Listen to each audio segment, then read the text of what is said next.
পাবনার বেড়ায় ঘোড়া জবাইয়ের ভিডিও ভাইরাল হয়েছে সামাজিক যোগাযোগ মাধ্যমে। এটি নিয়ে চলছে ব্যাপক আলোচনা সমালোচনা। জানা যায়, গত বৃহস্পতিবার স্থানীয় চৌধুরী ডায়াগনস্টিক সেন্টারের ক্লিনিকের মালিক পক্ষ মোহাম্মদ মহিউদ্দিন চৌধুরী হাটুরিয়া, জগন্নাথপুর ও নাকালিয়ার ৬-৭ জন যুবককে নিয়ে চর পেসাকোলা থেকে একটি ঘোড়া ১,০০০ টাকায় ক্রয় করে সেটিকে জবাই করে।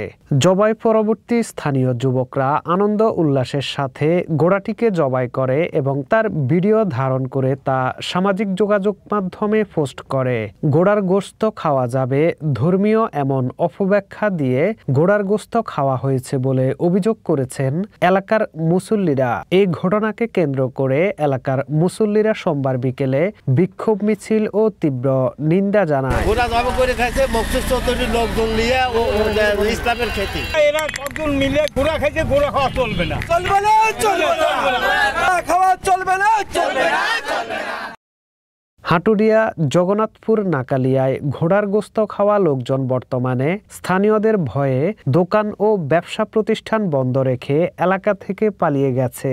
এ বিষয়ে ভেড়া উপজেলা প্রাণী সম্পদ কর্মকর্তা ডাক্তার মোহাম্মদ মিজানুর রহমান বলেন, সম্প্রতি ভেড়ার ছর এলাকায় ঘোড়া জবাইয়ের একটি ভিডিও দেখেছি।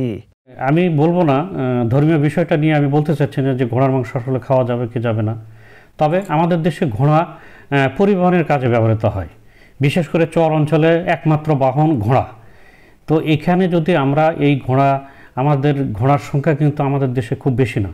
আমরা যদি এইভাবে ঘোড়া মাংসের জন্য যদি নিধন করি, তাহলে এক সময় দেখা যাবে যে আমাদের আসলে এই সংখ্যাটা বিলুপ্তির পথে চলে যাবে। আর ঘোড়ার মাংস এখানে ফাইবার কম, ফাইবার মোটা এবং এটার স্বাদ আমাদের দেশীয় গরু বা ছাগলের মতো এর স্বাদ ভালো না এবং এখানে চর্বির পরিমাণটা কম আছে।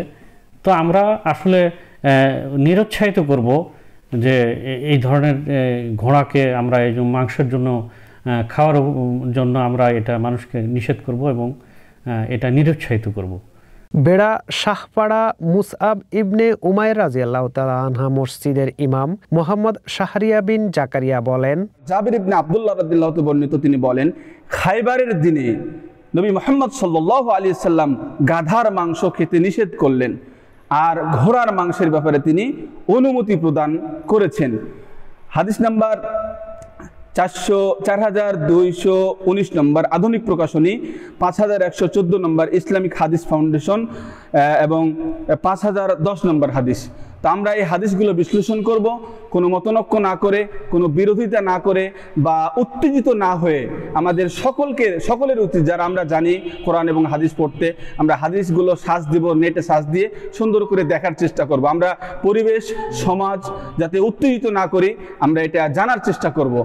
ভেড়া উপজেলা মডেল মসজিদের ইমাম মোহাম্মদ মোস্তফা কামাল ঘোড়ার মাংস খাওয়ার বিষয়ে বলেন, হাদিস শরীফের মধ্যে আসছে, হযরত খালিদ ইবনে ওয়ালিদ রাদিয়াল্লাহু তাআলা আনহু বলেন, রাসূল সাল্লাল্লাহু আলাইহি সাল্লাম ঘোড়ার গোশত খেতে নিষেধ করেছেন।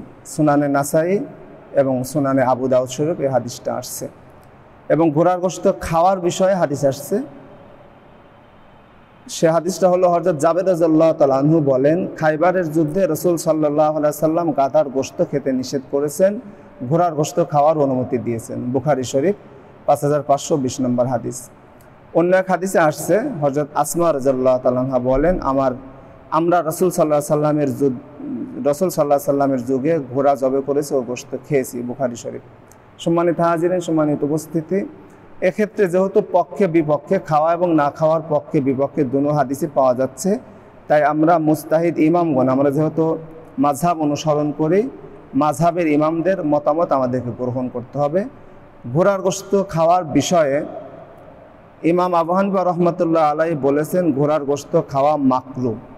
আর ঘোড়ার গোশত খাওয়া মাকরুহ হওয়ার কারণ হলো খালিদ ইবনে ওয়ালিদ রাদিয়াল্লাহু তাআলা আনহুর এই হাদিসের কারণে ঘোড়ার গোশত খাওয়া মাকরুহ।